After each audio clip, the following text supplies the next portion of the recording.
a des fois où je me sens comme une larme. Il y a des fois où je me sens comme un sourire. Il y a des fois où je sens que j'ai été créé pour exprimer ce que vit l'homme de Dieu. Pauvre pécheur, qu'est-ce que je peux apporter? Pauvre pécheur, qu'est-ce que je peux proposer au monde entier qui a tant besoin de paix, au monde entier qui a tant besoin d'amour.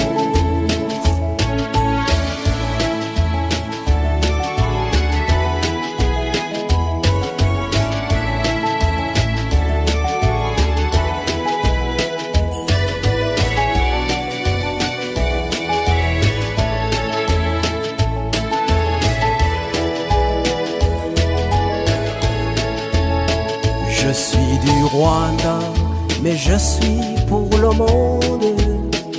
Je viens du Rwanda et je vais vers la vie.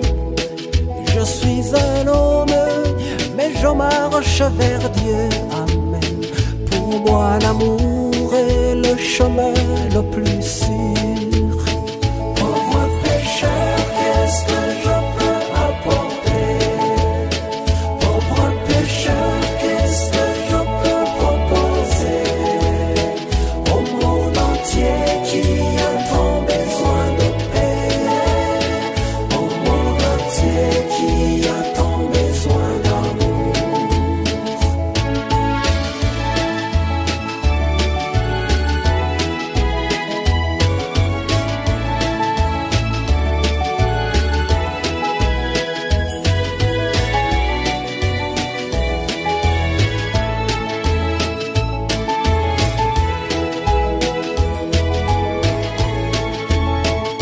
J'appelle le Rwanda à être la lumière. J'appelle le Rwanda à être l'espérance. J'appelle le Rwanda à vivre la vie de Dieu en pardonnant comme notre Dieu pardonne. Pauvre pécheur, qu'est-ce que je peux apporter? Pauvre pécheur, qu'est-ce que je peux proposer au monde entier qui a tant besoin de paix, au monde entier qui a tant besoin d'amour.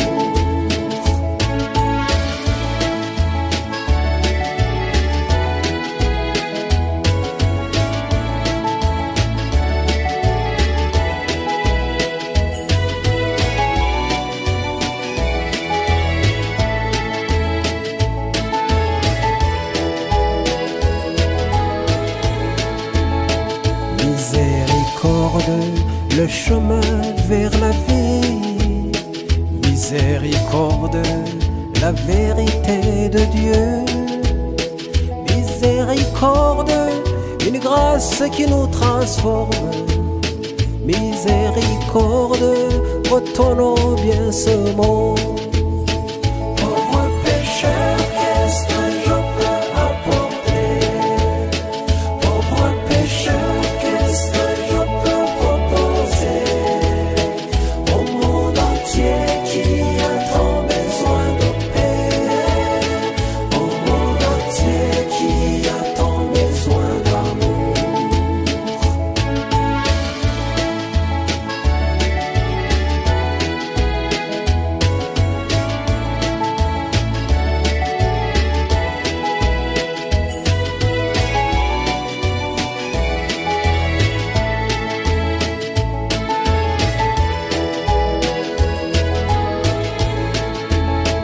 Miséricorde, le chemin vers la vie.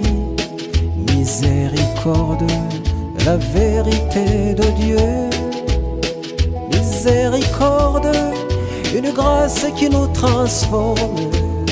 Miséricorde, retenons bien ce mot. Pauvre pécheur, qu'est-ce que je peux apporter? Pauvre pécheur,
Kristo Yesu akuzwe bavandimwe beza, ndabaramukije ndabarayambiriye mbifurije amahoro y'Imana n'ibyishimo aho muri hose. Nyagasani naduha umugisha rero kandi natwe tumushimire kuko n'uyu munsi twaramutse yaduhaye, yongeye kutwongerera iminsi yo kubaho, yongeye kutwongerera amahirwe yo kwitagatifuza kurushaho. Nuko rero tubimushimire kandi tugerageze rwose kwitagatifuza koko kugira ngo ayo mahirwe twe kuyapfusha ubusa. Uyu munsi rero turi ku itariki 21 z'ukwezi kwa mbere 2021, muri kuganira na Yvonne, turi mu cya kiganiro cyacu dukunda cyane, tumenye tuzirikane mutagatifu Kizito Mihigo. Ikiganiro nyine tumuzirikanamo ariko kandi tukanamumenya kurushaho, ari nako dukuramo amasomo adufasha muri uru rugendo turimo rw'iyi si rutoroshye na gakeya, ariko kubw'amahirwe Nyagasani mu rukundo rwe rutangaje agenda duha inyenyeri zitumurikira, zikatwereka inzira, zikatufasha kumenya uko twabyitwaramo tuzigiyeho. Ubwo rero bavandimwe, reka mbaganirize gatoya ku tuntu nka tungahe mbere y'uko twinjira mu isengesho no kujya mu gika cy'uyu munsi. Ndashaka mbere ya byose gushimira abantu bamaze iminsi badushyigikira mu buryo ubwo aribwo bwose. Hari abitanga, hari abatanga amafaranga, hari abatanga inama. Rwose umuvandimwe uzi yuko watekereje umuryango remezo, ukaba hari inkunga wawuhaye iyo ari yo yose, umenye yuko tugushimira tubivanye ku mutima. Turagukunda kandi turagusabira kuri Nyagasani kugira ngo agukomezemo uwo mutima w'urukundo, uwo mutima wo gufasha, uwo mutima wo gushyigikira ibikorwa byiza nk'ibi ngibi, abigukomezemo kandi abiguheremo umugisha mwinshi cyane. Bavandimwe rero turabashimiye, ndetse dushimiye namwe mwese mudukurikira buri munsi. Rega ubu hari abantu rwose badukurikira ku buryo mba nzi yuko abo ngabo ntagomba kubatenguha rwose. Buri munsi abantu bagera nko ku 100 nibura ku rubuga rwacu rwa YouTube, ariko kuri WhatsApp ho, ubwo nyine abemeye kuza ku rubuga rwo kuri WhatsApp abo nabiyangaje ku buryo rwose bugaragara abo nta naho baducikira. Ariko kuri YouTube nubwo n'ubundi bamwe ari abo ngabo, hari abantu rwose badukurikira ku buryo bwa buri munsi. Mwebwe rero mudukurikira ku buryo bwa buri munsi mudutera ishema, mukadutera imbaraga, bigatuma twumva rwose ubutumwa tugomba kubushishikaramo. Turabashimiye rero, tunabibutsa kugeza ibi biganiro no ku bandi rega batabizi. Muvandimwe iyo uryohewe, ukumva urafashijwe, ukumva hari intambwe uteye, ukumva hari aho uvuye, hari aho ugiye, atari uko Yvonne yavuze neza, atari uko byagenze gute, ahubwo ari uko Roho Mutagatifu yakoze, ari uko Mutagatifu wacu Kizito Mihigo yadusigiye ibintu biryoshye birimo ubutumwa bukomeye. Ubwo rero bene ubwo butumwa ntukabwihererane, uzajya ubugeza no ku bandi, ndetse mukore na subscribe. Ni bumwe mu buryo bwo kudushyigikira ubwo nabwo, kuko hari umubare w'aba subscribers tuzageraho, noneho YouTube itangire kuzajya idushyigikira nayo ubwayo. Ubwo rero muzajye muzikora, muzishishikarize n'abandi kuzikora kugira ngo tuzagere kuri uwo mubare vuba. Ubwo rero nyuma yo gushimira, ndashaka kubwira abantu yuko ejo kuwa gatanu tariki 22 tuzatangira noveni. Mu mbabarire ndabizi mbivuze nyerewe, ariko nyine ni isengesho. Ibyo byose ndumva nta kibazo. Ngira ngo hari nagombaga kuritambutsa mu buryo bwanditse, kubera yuko ubusanzwe nyine mbivuga muri aya mawudi, ariko uyu munsi nyine naje ntinze, ariko ntacyo. Ejo rero kuwa kane tuzajya tuyinyuza ku mbuga nkoranyambaga zacu, kuri Facebook. Site yacu ntituyikoresha cyane, nayo ndaza kuyubura nubwo umwanya wanjye rwose ari hatari, ariko nibura kuri Facebook mushobora kuyisangaho noveni. Uku kwezi rero tuzakora ya noveni isanzwe yo kwiyambaza umutagatifu wacu, kandi voilà, ni noveni dukora mu mpera z'ukwezi buri gihe, mu cyumweru cya nyuma cy'ukwezi. Murabizi nuko rero aya niyo matariki y'uku kwezi, ubwo uhereye ejo kugeza kuri 30 ngira ngo ahari kandebera, kugeza kuri kuri 30, kugeza kuri 30 kugira ngo tuzinjire mu cyumweru cyo kuri 31 rwose tuvuye muri noveni dufite imbaraga, twishimye tunezerewe. Ariko noneho noveni y'ukwezi gutaha ndabamenyesha yuko tutazayikora mu cyumweru cya nyuma nk'uko tubimenyereye, ahubwo tuzayikora mu cya kabiri mu by'ukuri, mu cya kabiri kuko izatangira ku ya 8. Donc noveni y'ukwezi gutaha izatangira ku ya 8 irangire kuri 16 z'ukwa kabiri, kugira ngo izadutegure kwinjira muri 17 twiteguye koko nyine. Murabizi kuri 17 azaba ari umunsi udasanzwe ku bakizito bose abamukunda bose, azaba ari umunsi udasanzwe. Ubwo rero tugomba kuzawinjiramo rwose tuvuye mu isengesho ryihariye. Tuzakora noveni mu buryo bwa rozari, ntabwo ndayipanga neza, ariko tuzayikora mu buryo bwa rozari zirikanwe, kuko mutagatifu wacu yafashe navuga ngo yakoze uburyo twumva yuko kuri we rozari ari isengesho rikomeye cyane. Ndetse muribuka ko ari na bumwe mu buhamya yahaye wa marayika, avuga ati mu kwa kabiri muzavuge rozari kuri uriya munsi wanjye. Marayika rero nta nubwo yabyibukaga, nako yaramubwiye ngo mu kwa kabiri gusa. Noneho marayika ntiyabyibukaga, arambaza ati se buriya kuki yavuze mu kwa kabiri ra? Nuko namubwira se ntabwo uzi ko mu kwa kabiri aribwo yitabye Imana? Ati nibyo koko. Ubwo rero mu kwa kabiri tuzakora noveni mu buryo bwa rozari.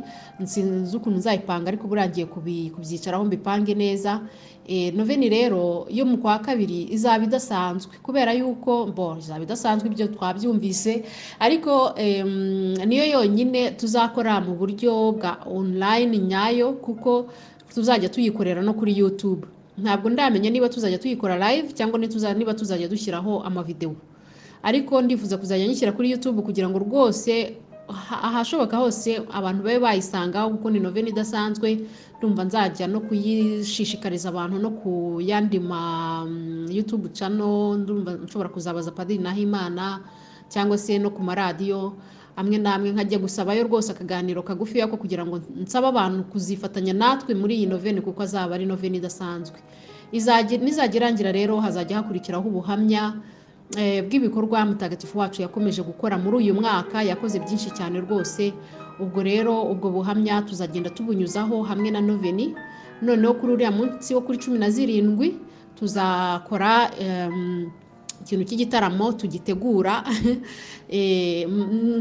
Mboneraho gushishikariza abantu gukomeza kudushyigikira, kuko bimwe mu bikorwa turimo gutegura ni ibikorwa bisaba amafaranga.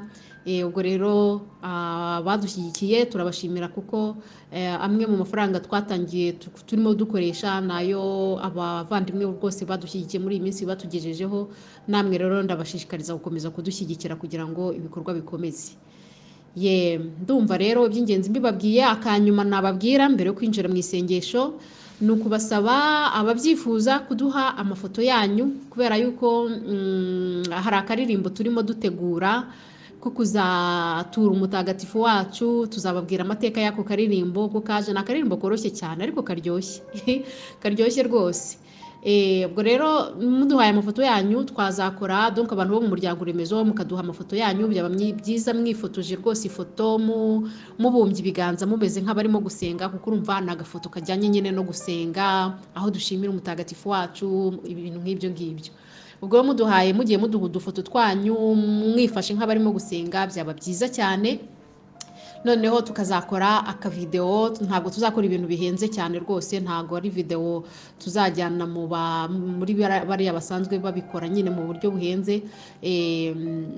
Tuzakora ibintu byoroshye cyane, tuzabyikorera cyangwa dusabe abantu kudushyigikira, ariko ntabwo bizaba ari ibintu bihenze. Donc muduha udufoto twanyu kugira ngo tuzadushyire kuri iyo ndirimbo nyine, tumushimira, tumusaba gukomeza kutubera umutagatifu mwiza, kandi dusaba Nyagasani gukomeza kuduha uyu mugisha.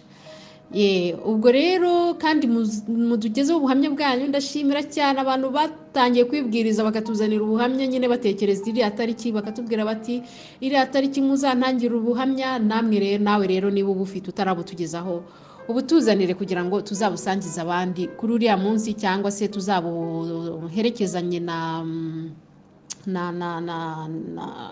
na noveni tuzakora, kuko noveni izajya iherekezwa n'ubuhamya buri gihe. Nuko rero ndumva utw'ingenzi nashakaga kubanza kubabwiraho nturangije. Reka tujye mu isengesho, nuko tujye kumva icyo uyu munsi Nyagasani atubwira mu muvandimwe wacu Kizito Mihigo. Ku izina ry'Imana Data na Mwana na Roho Mutagatifu, amina. Ngwino Roho Mutagatifu usanganye imitima y'abakwemera bagukunde, wohereze roho wawe byose bibe bishya, n'isi izabone guhinduka. Dusabe. Mana wamenyesheje abakwemera Roho Mutagatifu, turagusaba kubwirizwa nawe gukunda ibitunganye no kunogerwa nawe iteka, kubwa Yezu Kristo umwami wacu, amina. Muvandimwe wanjye Yezu Kristo wabambwe ku musaraba, uranzi neza, uzi uko nteye, uzi ibitekerezo byanjye, uzi ibyo nkeneye, ibinshimisha n'ibinkomeretsa umutima. Si ngombwa kwirirwa nkubwira ikindi ku mutima, uzi byose. Uyu musaraba unshenguye ibitugu, wowe uzi uburemere bwawo kundusha. Ntabwo nje imbere yawe ngamije kugusaba gukuraho iki kigeragezo kitanyoroheye, ahubwo ndagusaba kucyifashisha ngo gushaka kw'Imana Data gukorwe munsi kimwe no mu ijuru. Ndifuza cyane kunyurwa bidasubirwaho no gushaka kwawe, kugahora kumbera impamvu y'umunezero nyakuri, kuko wantoye ngo nkubere umwigishwa n'umuhamya. Umurimo watangiye muri njye ukomeze kugera ku ndunduro, kugira ngo izina ryawe rirusheho guhabwa icyubahiro, amina. Yezu Kristo nahabwe icyubahiro. Turangije gusenga, reka rero tujye gusoma igika, nuko twumve icyo uyu munsi igika cy'uyu munsi kitwigisha. Uyu munsi turatangira umutwe wa 13, aho umutwe yise ngo hafi cyane y'ubutegetsi. Ni ukuvuga ngo ni muri kiriya gihe nyine arashaka kutubwira uburyo yabanye na buriya butegetsi bwaje bwaje kumwirenza, ariko n'ubundi ni nako byagenze. Bwaje kumutuvanamo mu by'ukuri. Reka dusome rero. Buri mwaka mu gihe ubwo icyo ni igice cya mbere cya chapitre nshyashya, chapitre yise nyuma ya yindi yari yarise ngo ntabwo nibuka niba yari yarise ngo kuba kure cyane y'Imana, mbese kumenya ubwigunge bwo kutaba hafi y'Imana, ariko nabivuga, ariko nibagiwe uko yari yayise. Iyi rero yayise noneho hafi cyane y'ubutegetsi, no kuvuga ko nyine agiye kutuganirira uburyo yabanye na buriya butegetsi. Buri mwaka mu gihe cy'impeshyi guverinoma itegura umunsi w'u Rwanda cyangwa Rwanda Day. Izi nama ziba hagati ya Perezida Kagame n'Abanyarwanda baba mu bindi bihugu. Buri gihe perezidansi yaranshakaga, ubwo ni ukuvuga ngo buri gihe iyo hajyaga kuba iyo nama, kandi ikantumira kuba mu bazawujyamo. Nagombaga gukora ubukangurambaga bw'abazayizamo bo muri diaspora, nkoresheje indirimbo zanjye no kuririmba indirimbo yubahiriza igihugu. Nyuma nashoboye gusinya amasezerano n'ibiro bya Minisitiri w'Intebe kugira ngo ndirimbe indirimbo yubahiriza igihugu mu mihango yose yitabirwa na Perezida wa Repubulika, Perezida wa Sena cyangwa Minisitiri w'Intebe. Banyishyuraga amayero 300 uko nkoze uwo murimo. Buri mwaka ku ya 7 Mata, Abanyarwanda mu gihugu ndetse no hanze yacyo bari baramenyereye ko mbahimbira indirimbo nshya yo kwibuka Jenoside. Iyo mpimba izi ndirimbo zo kwibuka, ubuhanzi burizana bwonyine. Ni umwanya kuri njye wo kuririra abanjye bishwe muri icyo gihe, ndetse no kugirira impuhwe abavandimwe bacu bo mu Rwanda babaye bya hafi cyangwa bya kure muri aya mateka ababaje y'ubwicanyi. Indirimbo yanjye izwi cyane mu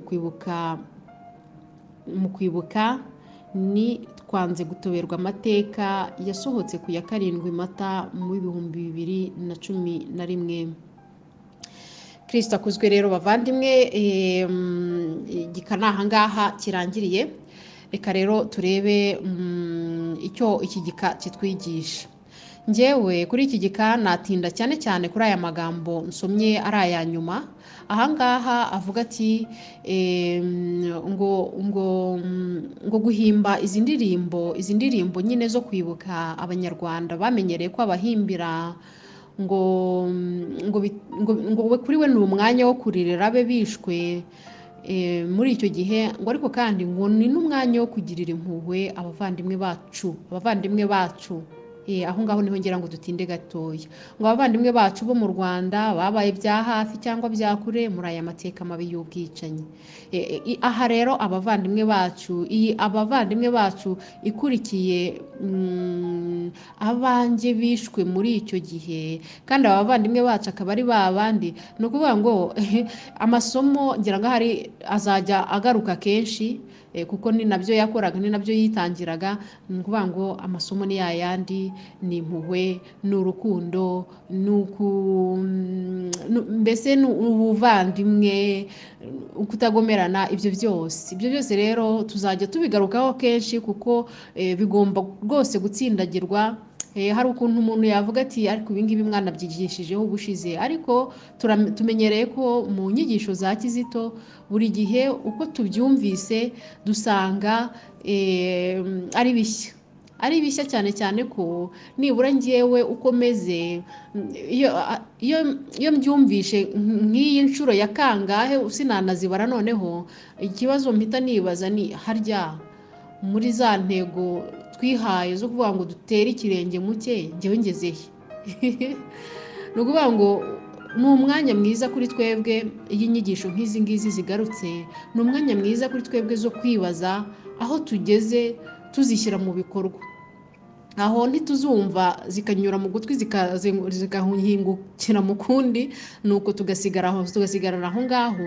Tugeze hehe dushyira mu bikorwa za nyigisho nziza ahora twigisha, bya bindi ahora aduhamagarira, adushishikariza byo kubabarira, byo gukunda.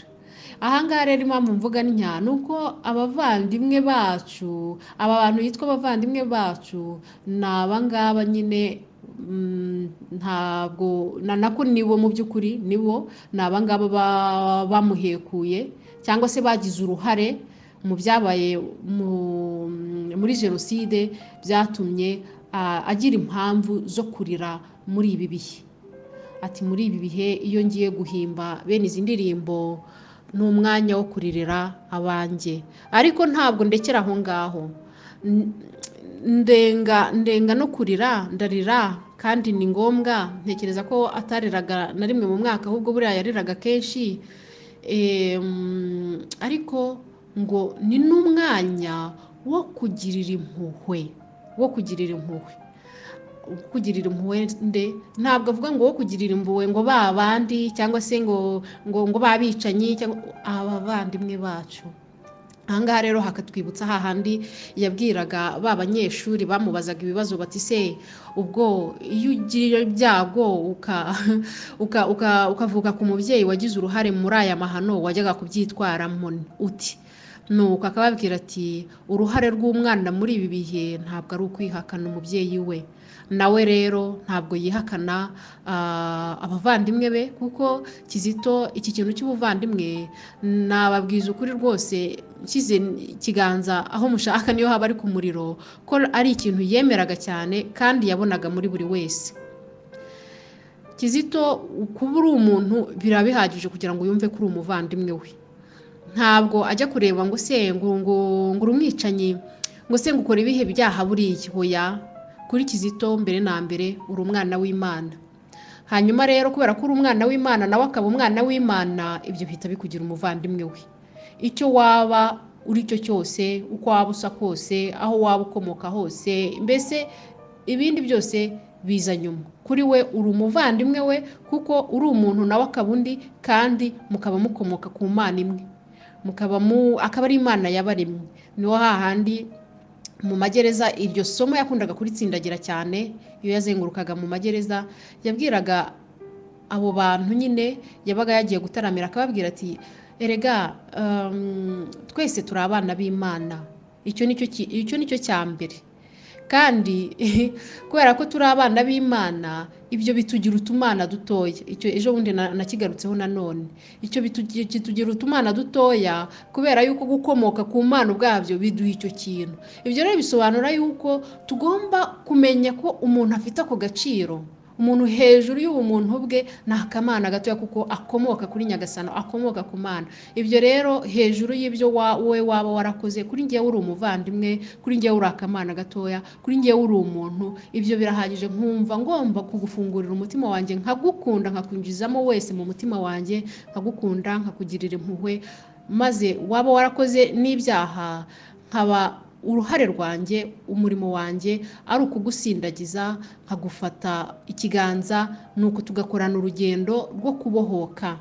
Ukabohoka ku cyaha wakoze, nanjye nkabohoka ku nzika naba nkufitiye, nuko tugakomezanya urugendo twese rugana kuri Nyagasani Imana yacu, umubyeyi wacu. Muvandimwe mwiza rero udukurikiye uyu munsi, ndagira ngo nawe nkubaze, nanjye nibaze, twese hamwe twibazanye tuti abavandimwe bacu twebwe ni bande?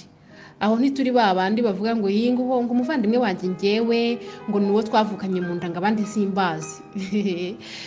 Kandi witwa umukristo ujya gusenga ku cyumweru, aho nturi wa wundi uvuga uti njyaho rwose umuntu wishe, umuntu wampemukiye, reka ntabwo yaba umuvandimwe wanjye, ntacyo ngomba kuba, ntacyo ngomba gutekereza, ntacyo ngomba kumutekerezaho, ntaho mpuriye nawe uwo nguwo. Nyamara rero Mutagatifu wacu Kizito aratwibutsa yuko abantu bose aho bava bakagera, dore ko natwe tutari abatagatifu, wenda ntitwakoze ibyaha bikomeye nk'ibyabo ngabo, ntabwo nta muntu wenda twishe, nta sinzi umuntu ubuvandimwe uko abubara, ariko buri wajya kureba muri twebwe natwe yasanga hari impamvu nyinshi zishobora gutuma avuga ati oya ntabwo waba umuvandimwe wanjye. Ariko rero icyo kibazo nyine tukibaze, tuvuge tuti njyewe abantu mbabona nte, abavandimwe banjye kuri njyewe ni bande? Mbese icyo kintu cy'ubuvandimwe tukigarukeho, tukibazeho, nuko tubashe kureba, dusabe Nyagasani, tubisengere, kuko rimwe na rimwe ntabwo biba byoroshye, cyane cyane iyo hari ibikomere, kandi mu karere k'iwacu ibikomere ntabwo ari ikibuze. Twibaze tuti umuvandimwe wanjye ninde?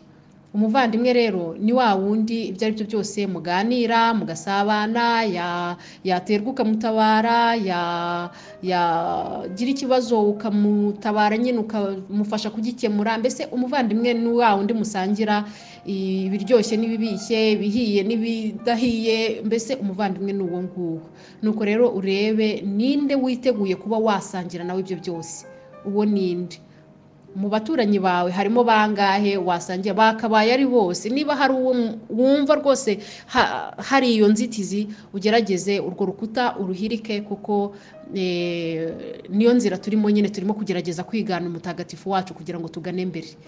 Bavandimwe beza rero, reka ne gutinda cyane. Isomo uyu munsi ni iryo ngiryo, ni ukureba ngo umuvandimwe wanjye ninde? Umuvandimwe wanjye numeze gute? Tuzirikana yuko Mutagatifu Kizito Mihigo atwigisha yuko umuvandimwe wanjye ari uwo ari we wese ufite ishusho y'umuntu, uwo ari we wese, ururimi yaba avuga rwose, indeshyo yaba afite yose, ubuhemu yaba yarangiriye bwose. Kizito yararirimbaga ngo akira abahemu n'abahemukiwe, akabanza n'abahemu, ntavuze ngo akira abahemukiwe n'abahemu, hoya, akira abahemu n'abahemukiwe, ubahundagazemo, ubasesekazemo ubudahemuka. Yezu twiyegereze udutagatifuze tukubera abana kandi wemere tukubera isoko y'urukundo. Wemere utubere isoko y'urukundo nyagasani, abahemu n'abahemukiwe. Ubwo rero umuvandimwe wawe ntabwo ari wa wundi utajya uhemuka, ntabwo ari wa wundi utajya uguteza ibibazo, ntabwo ari wa wundi utarigeza kwambura amafaranga, ntabwo ari wa wundi. Abo bose ni abavandimwe bawe, ariko uzi neza ko uburyo bwo kubana n'abavandimwe ari ubwo ngubwo nahoze ngarukaho mu kanya nyine, ari ukuba wamenya ko arwaye ukajya kumureba ukamushyira akantu ukamurwaza, ari ukuba waba wahishije ukamutumira akaza mugasangira. Mbese ibyo ngibyo ni byo buvandimwe. Nuko rero twisuzume turebe, tugerageze guhirika izo nkuta zidutandukanya, nuko ubuvandimwe bwogere koko, urukundo rwogere koko, tubifashijwemo na mutagatifu wacu Kizito Mihigo. Nyagasani abavandimwe rero abampera umugisha, umubyeyi wacu Bikira Mariya akomeza atube hafi, akomeze atubundikire muri cya gishura cye, kandi mbibutse tuvuge rozari uko dushoboye, tuvuge ishapule uko dushoboye, tumwiyambaze uko dushoboye, kuko iyo turi kumwe nawe sekibi ntatwegera. Mutagatifu Kizito Mihigo w'ikibeho rero udusabire ubutitsa. Ku izina ry'Imana Data na Mwana na Roho Mutagatifu, amina.